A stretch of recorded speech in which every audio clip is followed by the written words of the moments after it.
Alexandra, Alex Williams, was an ordinary woman with extraordinary courage. She had dedicated 28 years of her life to teaching children. At Roosevelt Elementary School, she spent her days guiding third graders, shaping not just their knowledge but also their values. Her husband, Richard Williams, was a high school math teacher. Their lives were simple but deeply meaningful, built on the belief that the greatest wealth was not money, but the chance to give the next generation knowledge and strong character. But life struck them with a tragedy that dimmed every joy they once had. Their twin children, Michael and Sophia, were kidnapped from a mall when they were only 2 years old. On that unfortunate day, the security cameras happened to be out of order, and there were no reliable witnesses. After a few weeks of investigation, the police admitted defeat. But how could parents give up? Alex and Richard refused to let despair consume them. They mortgaged their home to hire private investigators, ran ads in newspapers, and spent every penny of their savings searching for their children.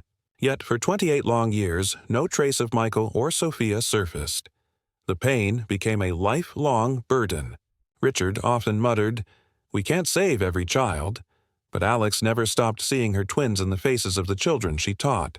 She poured her grief into compassion, buying clothes, food, and books for the poor students in her school.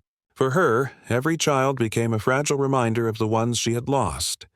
Still, beneath her strength was an ache that never faded. Nights were the hardest, when silence filled their home and memories of laughter haunted the empty rooms. But Alex held on to one unshakable hope, that one day, against all odds, she would see her children again. As the years passed, life tested Alex and Richard in cruel ways. Their endless search for Michael and Sophia drained not only their savings but also their strength. Every lead turned cold, every promise of hope collapsed into silence. Still, Alex refused to stop believing, while Richard, though devoted, grew weary of carrying a burden that seemed impossible to lift. Then fate dealt them another devastating blow. Richard was diagnosed with lung cancer. What began as a stubborn cough turned into hospital visits, endless treatments, and long nights filled with fear. For 3 years they fought the illness together, but the struggle consumed what little they had left, financially and emotionally. In the end, Richard could not survive. His death left Alex a widow at 56, her heart shattered and her world emptied. She stood alone in their small house, surrounded by memories of a family that once was and the silence of everything she had lost. The pension she received was barely enough to survive, and with the house still mortgaged from years of searching for her children, financial ruin loomed over her. Just when she thought things could not get worse, another harsh turn arrived. Due to budget cuts at the school, Alex's teaching position was eliminated. The classroom that had been her second home, her sanctuary, was taken from her. The chalkboard, the laughter of children, the chance to give hope to others, it was all gone, forced by circumstances. Alex took a job she never imagined for herself, working as a maid in the luxurious Mitchell mansion. The house stood in stark contrast to her own life, grand halls, marble floors, and wealth in every corner. But beneath its splendor lived Vanessa Mitchell, the lady of the house who was known for her cold heart and sharp tongue. From the very first day, Vanessa treated Alex with disdain. Her arrogance filled every room, and her words cut deep. To Vanessa, Alex was nothing more than a servant to belittle, someone to remind of her place. Yet Alex endured, her dignity quietly unshaken, because survival left her no other choice. She could not have known that within these walls, destiny was waiting for her, waiting to reopen wounds, but also to bring answers she had long prayed for. It was inside the Mitchell mansion that Alex encountered the face she thought she would never see again. One afternoon, while polishing the grand dining table, she heard footsteps and turned. Standing before her was Ethan Rivers, Vanessa Mitchell's fiancé. The moment her eyes fell on him, Alex's heart skipped a beat. The resemblance was undeniable. His jawline, the shape of his eyes, even the faint dimple when he smiled. He wasn't just familiar. He was a mirror of Michael, the son she had lost decades ago. Her hands trembled as she tried to steady herself. Memories of a toddler's laugh, the sound of little feet running across the floor came rushing back. Could this really be him? Could her Michael have survived and grown into the man now standing in front of her? But she had no proof. All she had was her heart's certainty, a mother's instinct that screamed louder than reason. Ethan greeted her politely, not recognizing her as anyone other than the mansion's maid. To him, she was just another face in a household staff. To Alex, he was her long-lost son. The situation was made even harder by Vanessa's cruelty. Whenever Ethan was around, Vanessa played the part of a perfect fiancée, graceful, charming, devoted. But the moment he left the room, her mask fell. She would mock Alex, belittle her, and order her around with calculated cruelty. Alex endured the humiliation, not for herself, but because it allowed her to remain close to Ethan. Days turned into weeks, and Alex began noticing small habits in Ethan, gestures, phrases, even a way of tilting his head, that matched Michael's from childhood. Each detail deepened her conviction, yet without evidence she remained silent, torn between her desire to embrace him and her fear of being dismissed as delusional. Her nights became sleepless once again. The grief she had carried for years was now mixed with a fragile, dangerous hope. If Ethan truly was Michael, then the life she had mourned for so long was not lost. It was standing right in front of her. Alex whispered to herself, "One day, I will tell him. One day, he will know the truth." The more time Alex spent inside the Mitchell mansion, the clearer the contrast between Ethan and Vanessa became. Ethan was kind, respectful, and gentle, a man whose presence carried warmth. Vanessa, on the other hand, was cold and calculating. Her cruelty sharpened whenever she thought no one else was watching. For Alex, every encounter with Ethan was bittersweet. She longed to tell him the truth, to cry out that she was his mother, but fear held her back. What if he didn't believe her? What if he dismissed her as a desperate, grieving woman clinging to false hope? The thought of rejection terrified her even more than silence. One afternoon, during preparations for Vanessa's wedding gown fitting, the tension in the mansion boiled over. Vanessa had invited a designer and a few friends to admire her dress. Alex was ordered to assist with the arrangements, carrying fabrics and refreshments. But as the fitting began, Vanessa's cruelty reached new heights. In front of everyone, she berated Alex for being clumsy, accused her of being slow, and mocked her age. Laughter echoed in the grand hall as Vanessa humiliated her without mercy. Alex stood frozen, her dignity crushed under the weight of public shame. But then her eyes met Ethan's. He had entered the room silently, unnoticed by Vanessa, and stood watching the scene unfold. For a brief moment their gazes locked. Alex saw confusion and discomfort in his eyes, as if part of him knew Vanessa's cruelty was wrong, as if something deep inside recognized her pain. That night, as Alex sat alone in her small servant's room, she made a decision. Enough was enough. She could not let Vanessa's lies and cruelty bury the truth forever. If Ethan truly was Michael, he had a right to know. "I've been silent too long," she whispered to herself. "He deserves to know who he is and who I am." Her resolve hardened. The next time she had a chance, she would tell Ethan the truth. Even if it cost her everything, even if he turned her away, she would no longer live in silence. The days following the wedding gown incident weighed heavily on Ethan. Something about Vanessa's behavior toward Alex disturbed him deeply.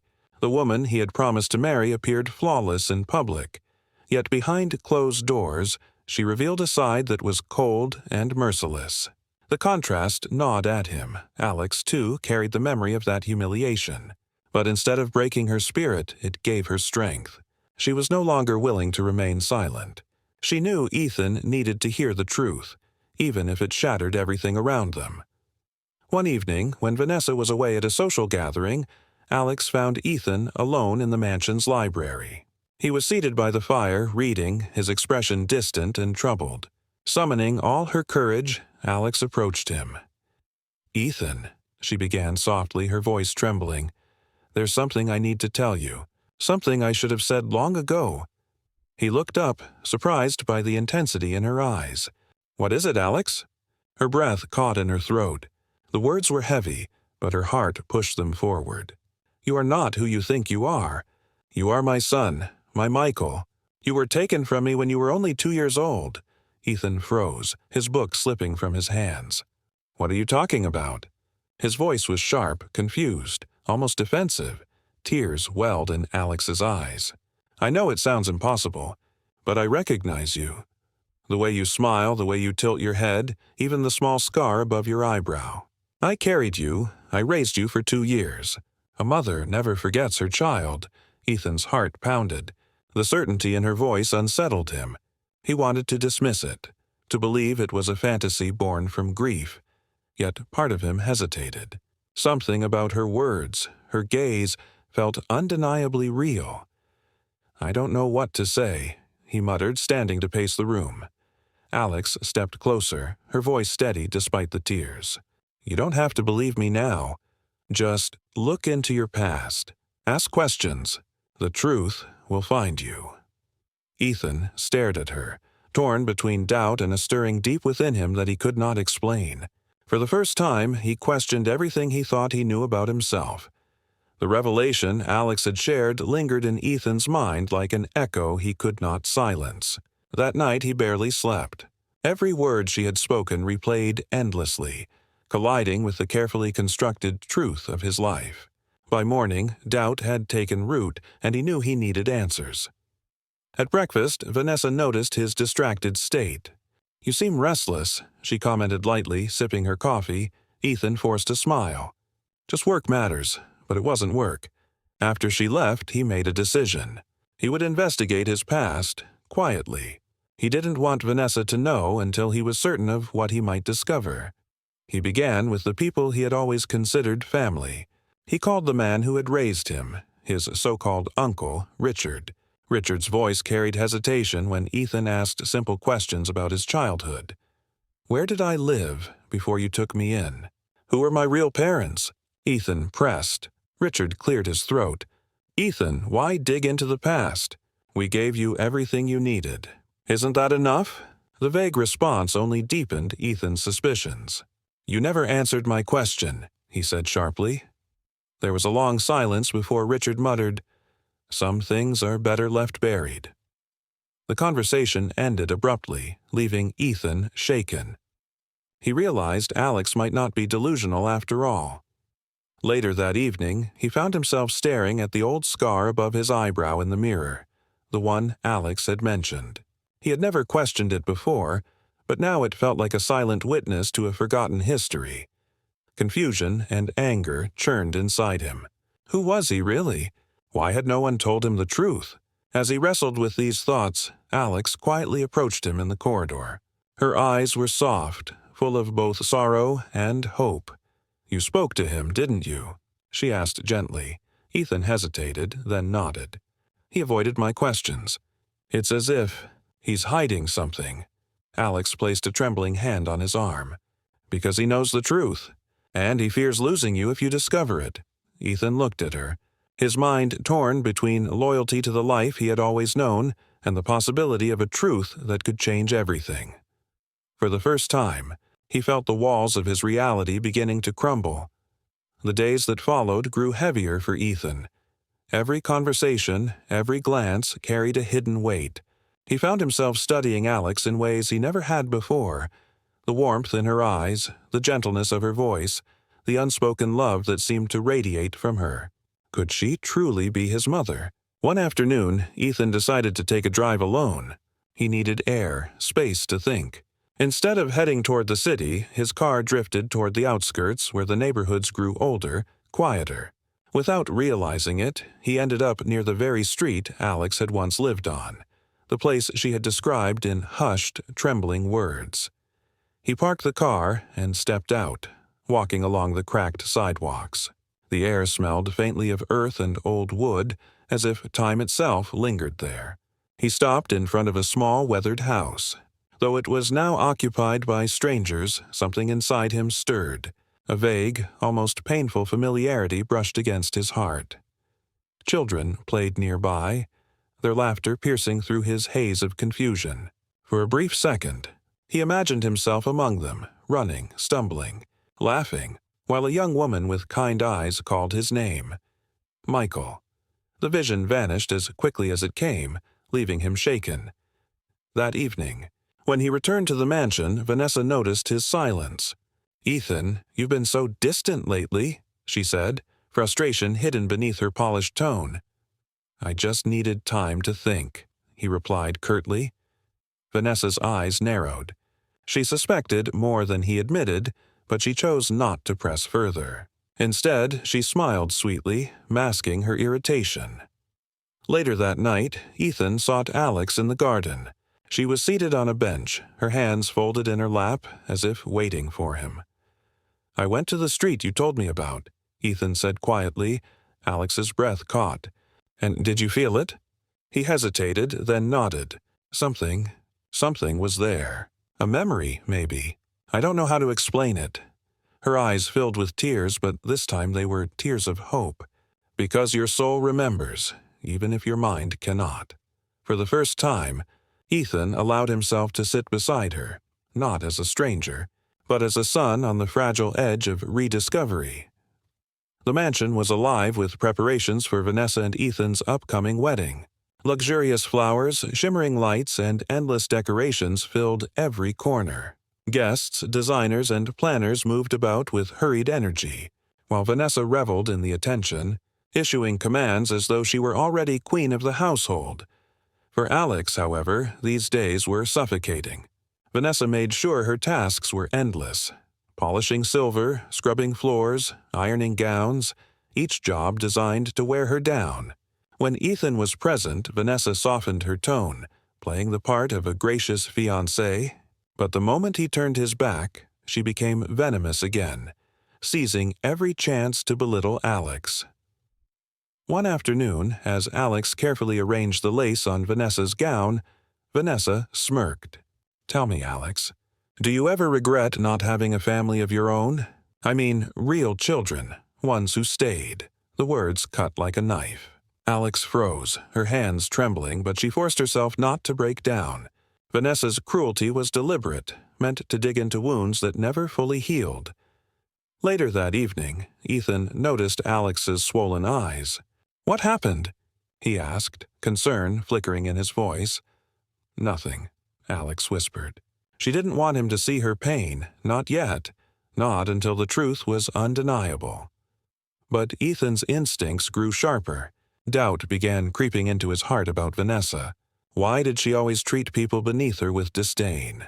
Why did Alex's presence stir emotions he couldn't fully explain?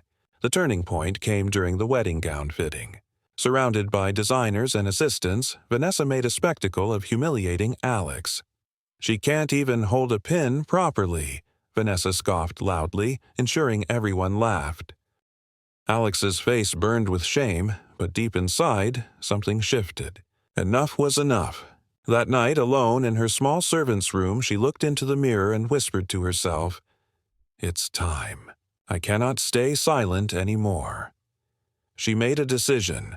No matter the risk, no matter Vanessa's wrath, she would tell Ethan the truth. He deserved to know who he really was, and she would no longer carry the weight of silence. For the first time in years, Alex felt her resolve harden. This was no longer just about her pain.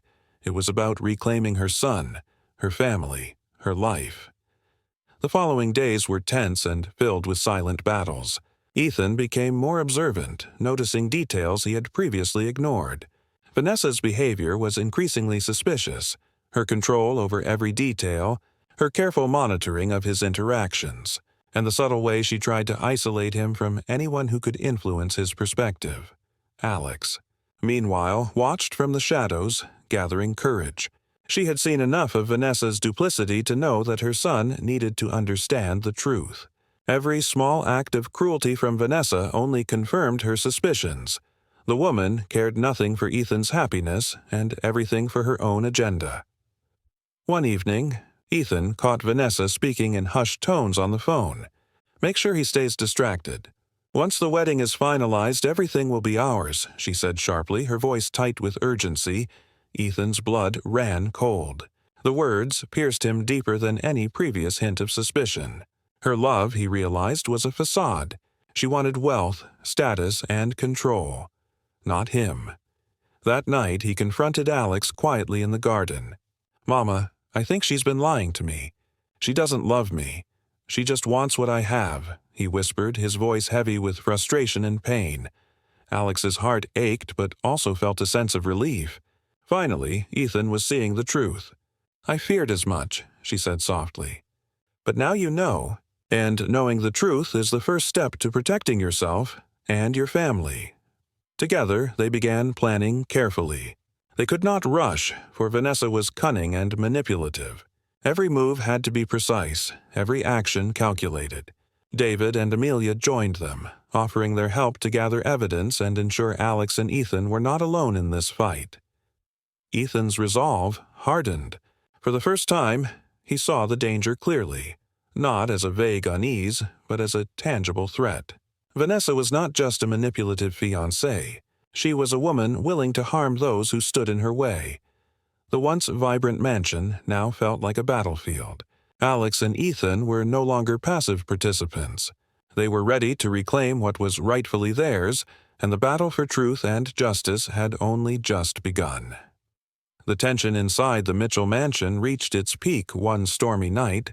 Rain hammered against the windows, echoing the storm within the household. Vanessa's frustration had grown as Ethan increasingly questioned her intentions and spent more time observing Alex. That evening, Vanessa confronted Ethan directly. "Why are you so distant lately? Have you been listening to that servant's lies?" she demanded, her voice sharp and cutting. Ethan looked at her calmly, though his chest pounded with anger. "It's not lies, Vanessa. I'm beginning to see things clearly, things I ignored before. Your words, your actions, they don't match, and I can no longer pretend they do." Vanessa's face flickered with panic for a moment before she forced a controlled smile. "You don't know what you're talking about. You're imagining things, but Ethan had already seen enough. Subtle inconsistencies, hidden phone calls, secretive behavior, all pointed to the truth. He realized that the woman he had once admired was nothing more than a carefully constructed mask, hiding manipulation and greed beneath a charming exterior. Meanwhile, Alex quietly worked with David and Amelia to gather undeniable proof of Vanessa's intentions. Emails, phone records, and financial documents painted a clear picture. Vanessa's manipulation and schemes were documented, and each new piece of evidence strengthened Ethan's determination. That night, Ethan confronted Vanessa again, this time with a quiet authority that left no room for lies. "I loved you," he said, voice steady but heavy with hurt, "but love built on deception is no love at all. I won't let you destroy what's left of my life, or my family." Vanessa's mask finally crumbled. Anger and frustration contorted her features as she realized her schemes were unraveling. Her threats, her manipulation, her control, they meant nothing against the truth and the strength of a mother and her son united. Outside, the storm continued, but inside, a new sense of clarity emerged.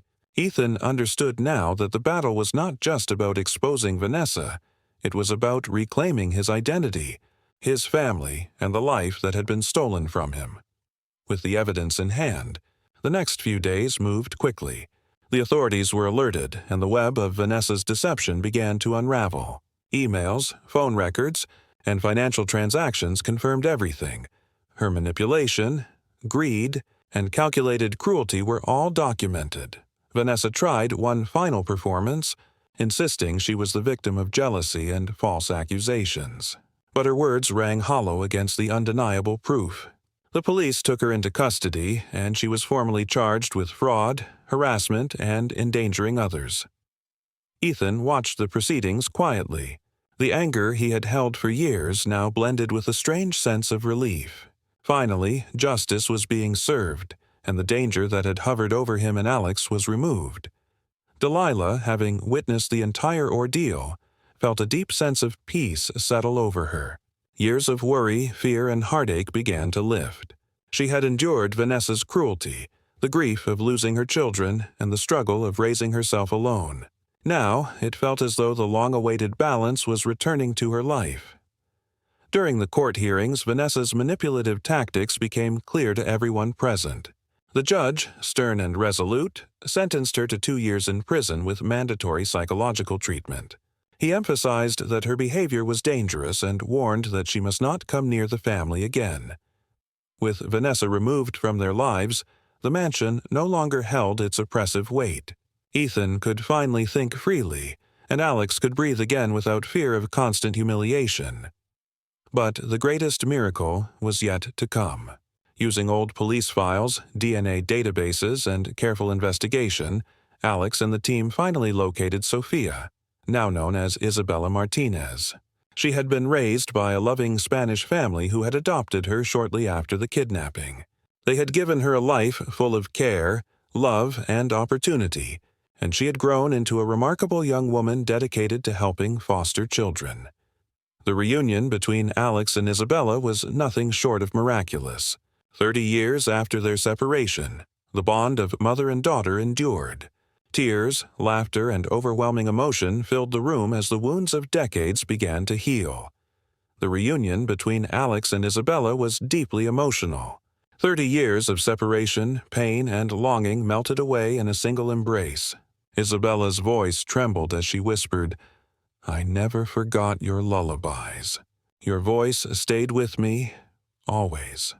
Alex held her daughter tightly, tears streaming down her face. "And I never stopped looking for you," she replied, her voice breaking under the weight of decades spent in hope and despair. Ethan, too, stepped into the moment, connecting with his sister for the first time in decades. The siblings' bond, though interrupted by tragedy, immediately resurfaced, bridging the 30-year gap of separation. What had once been a broken family was now beginning to mend. Christmas arrived that year with a warmth Alex had longed for her entire life. For the first time since the loss of her children, her home felt complete. The laughter of her son and daughter filled the rooms, and the years of sorrow were replaced by moments of joy and connection. Isabella, having been raised with love and care, chose to remain in Charlotte to stay close to her family. She devoted her life to helping foster children, ensuring that others could experience the love and guidance she had received despite her early trauma. Ethan, inspired by the journey and the reunion, decided to establish a foundation dedicated to reuniting lost children with their families. Using his resources and influence, he committed to helping others avoid the pain that had marked his and his mother's lives. For Alex, life had finally offered a measure of peace. Though the years stolen from her children could never be returned, she now had the love, presence, and connection she had long yearned for. Her family was whole again, and the home she once felt empty now overflowed with life, laughter, and hope.